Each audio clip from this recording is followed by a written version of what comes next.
Ghatail bus stand থেকে আমাদের যাত্রা শুরু হলো। আজকের ভ্রমণ হচ্ছে Ghatail bus stand two Garobazar. এই ভ্রমণটি অপরিকল্পিত, আজকে হুটহাট করেই যাওয়া হচ্ছে।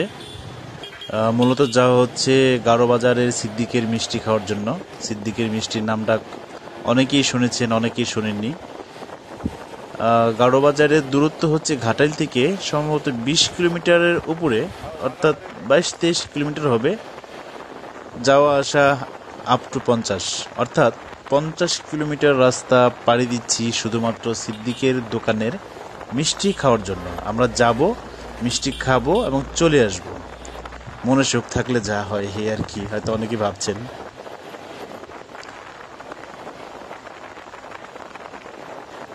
আমরা দুইটা বাইক নিয়েছি, 2 দুগুণে 4 জন যাচ্ছি। এখন বাস হাসপাতালের সামনে।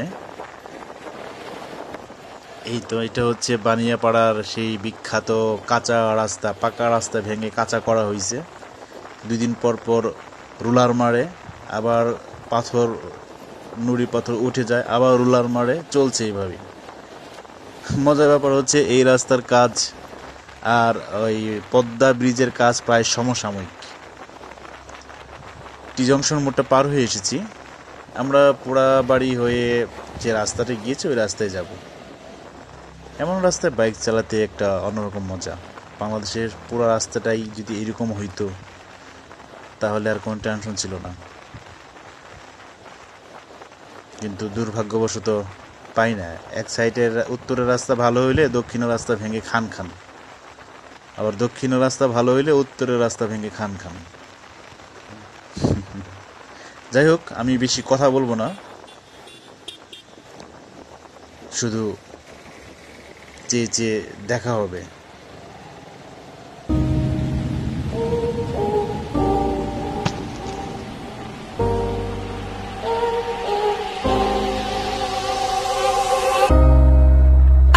Got your name, don't remember where we met.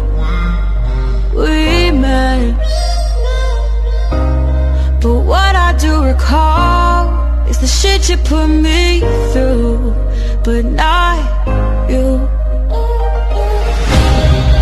Maybe I need some therapy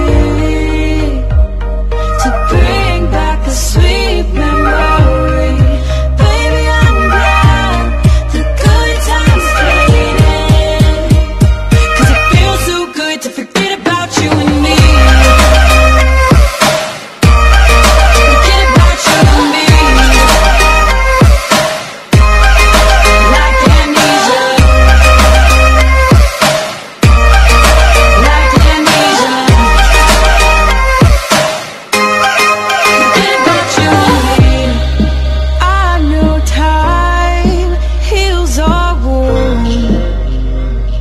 The scars that we prove that it's true, and the ones that bleed remind me of the war that we went through. Maybe I need to bring back the sweet memory. Baby, I'm glad the good times faded. To forget about you and me. Forget about you and me. Like amnesia. Like amnesia. 'Cause it feels so good to forget about you and me. Feels so good. পাহাড়, গাছ, শালবন পাড়ি দিয়ে আমরা এখন সোনখলা বাজারই তো। আমি অবশ্য পাহাড়ের অনেক এলাকা আমি চিনি না। একটু চা পানির বিরতি দিয়েছি। আমরা এখানে চা পান ঠান্ডা খেয়ে আবার যাত্রা শুরু করব। পাশেই একটি স্কুল আছে, স্কুলের ছবিটা নিতে হবে। শেখ ফজিলাতুন্নেসা উচ্চ বিদ্যালয়, পাহাড়ের ভিতর একটি স্কুল। আজকে অবশ্যই 15ই আগস্ট। আমাদের চা পান বিরতি শেষ, আবার যাত্রা শুরু হলো। যেতেই থাকি, দেখা যাক যেতে যেতে কোথায় যাওয়া যায়। মজার ব্যাপার হলো, এমন অজপাড়া গায়ে অথবা পাহাড়ের ভিতর দিয়ে কোথাও যাত্রা শুরু করলে মাঝে মাঝে বাইক থামিয়ে চা পান করাটা আমার কাছে অসম্ভব ভালো লাগে।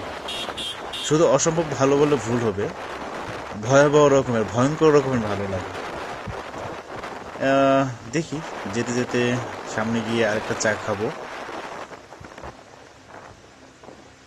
সে পর্যন্ত চোখে চোখ রেখে দেখতে থাকুন।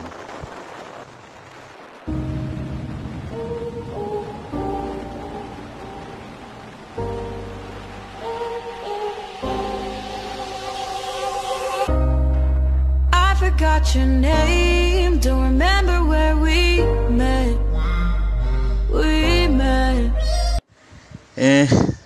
গারোবাজার রাস্তায় যেতে যেতে হঠাৎ একটি ভরা যৌবনা নদী পেয়ে গেলাম।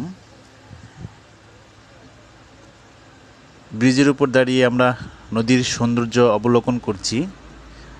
আসলে এরকম পরিবেশ, এরকম জায়গা সবারই ভালো লাগার জায়গা। নদী, পাহাড়, পর্বত এগুলো তো হচ্ছে আমার অসম্ভব ভালোবাসার জায়গা, ভালো লাগার জায়গা। এর প্রতি আমার দুর্বলতার কথা আমি বলে শেষ করতে পারবো না। এখানে কিছু ছবি হবে, সেলফি হবে, তারপর অপলক দৃষ্টিতে নদী দেখে আবার যাত্রা শুরু করব। আমাদের যাত্রা আবার শুরু হলো, সাথে থাকুন।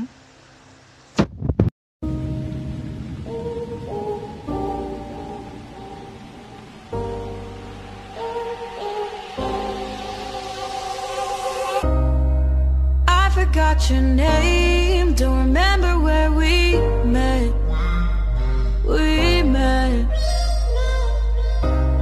But what I do recall is the shit you put me through, but not you. Maybe I need some therapy to bring back the sweet memory.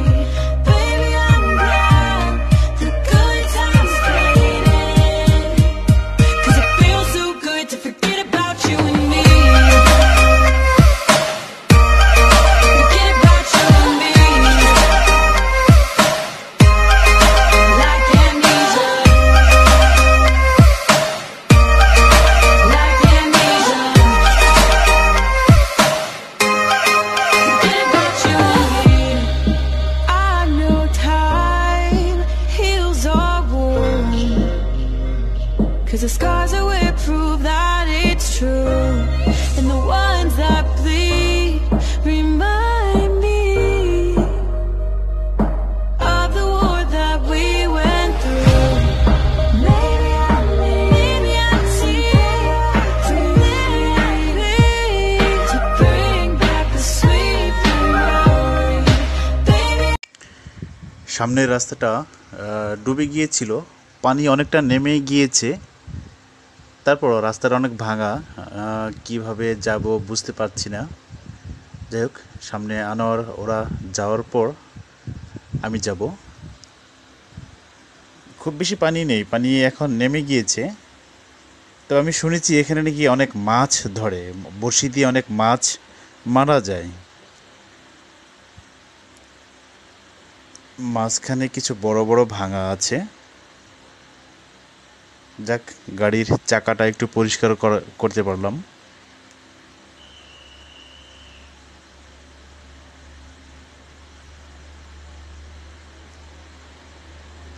রাস্তাটা সামনেগুলো পরিষ্কার, আর পানি নেই মনে হচ্ছে। ঠিক আছে, আর কথা হবে না, আবার সাথে থাকুন।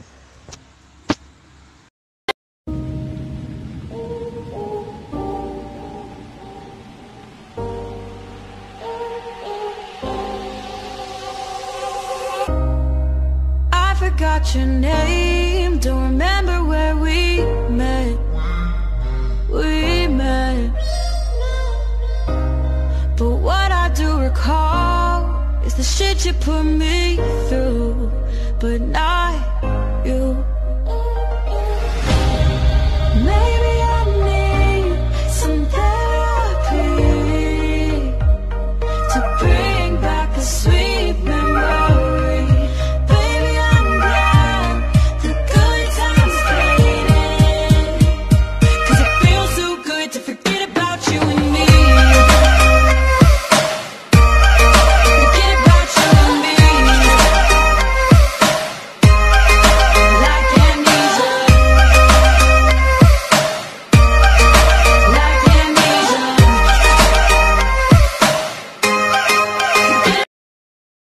মমিনপুর এসে বাইকটা আবার দাঁড়া করালাম।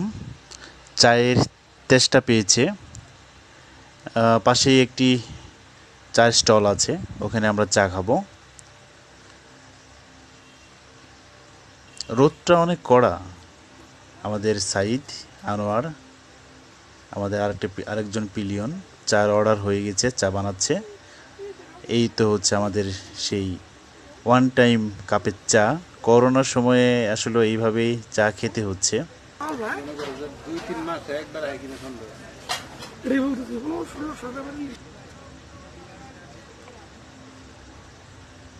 চা খেতে খেতে হঠাৎ দেখি দুইটি মহিষের গাড়ি আসছে। মহিষের গাড়ি অবশ্য এখন দেখা যায় না, প্রায় বিলুপ্ত হওয়ার পথে।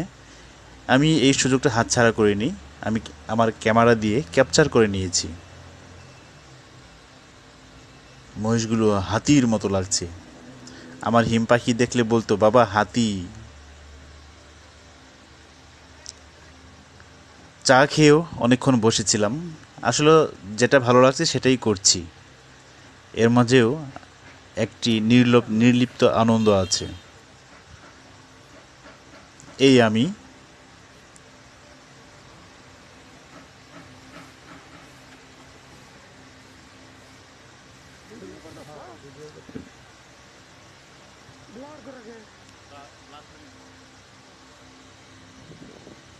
ভিডিওটি আনোয়ার করেছে।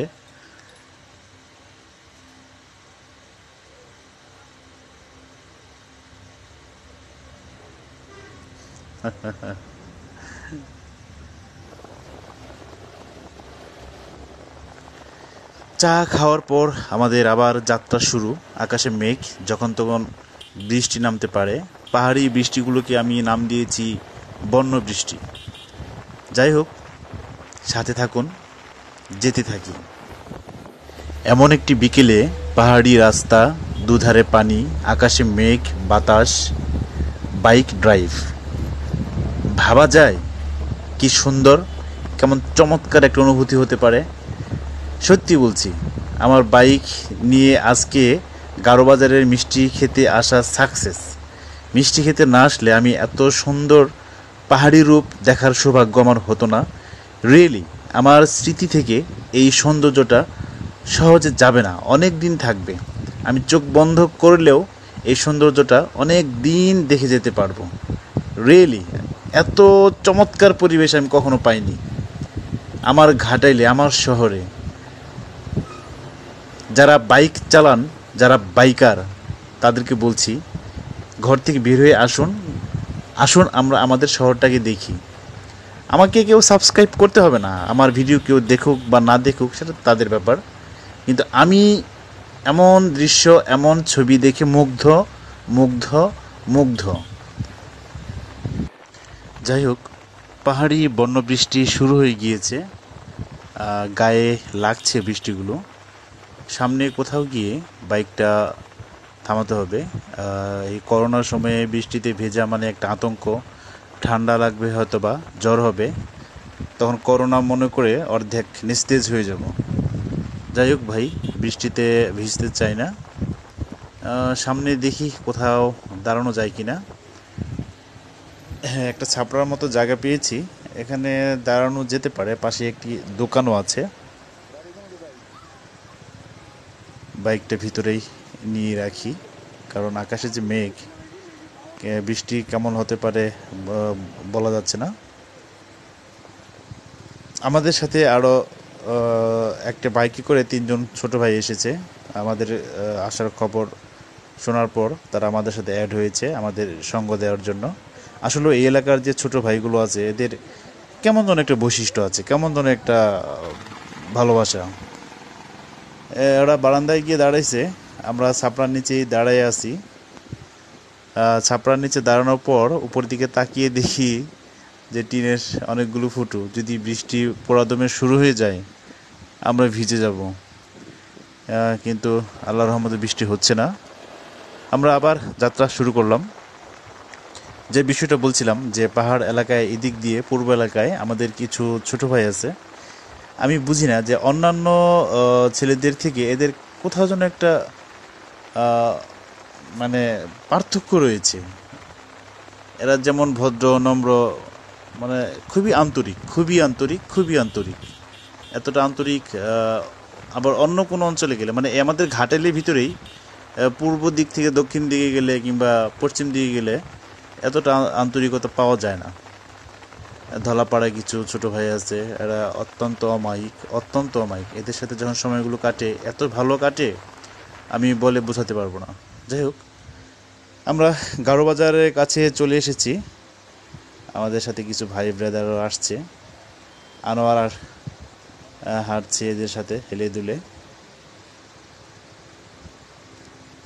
আসলে আমরা মিষ্টির দোকানে গিয়েছিলাম, মিষ্টির দোকানে গিয়ে দেখি মিষ্টি শেষ হয়ে গিয়েছে, আবার নতুন করে বানানো শুরু হয়েছে। 1 ঘন্টা পর যেতে বলছে। ওখানে গিয়েও আবার সিরিয়ালে গিয়ে দাঁড়াতে হয়েছে। সিদ্দিক সুইট মিট, গারো বাজার। এখন মিষ্টি পাওয়া গিয়েছে, আমরা মিষ্টি খাওয়ার জন্য অর্ডার করেছি। মিষ্টি দেখেই প্রাণটা ভরে যাচ্ছে। বিশ্বাস করুন, এত সুস্বাদু মিষ্টি আপনি কখনো খেয়েছেন বলে আমার মনে পড়ে না। আপনি যদি ব্র্যান্ডের খেয়ে থাকেন, এই মিষ্টি খাওয়ার পর বলতে হবে না, অসাধারণ। এই মিষ্টির কেজি হচ্ছে 250 টাকা করে, 250-60 এমনই হবে আর কি।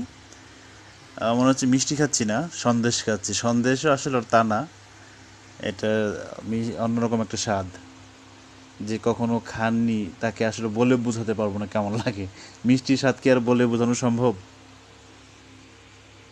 আমরা ইচ্ছা মতো খেয়েছি, যে যে কয়টা খেতে পারে আমরা খেয়েছি। তবে সাইদ সবচেয়ে বেশি খেয়েছে, সম্ভবত 5টা না 6টা মিষ্টি খেয়েছে। আমি 3টা খেয়েছি, বেশি খাইনি, মাত্র 3টা।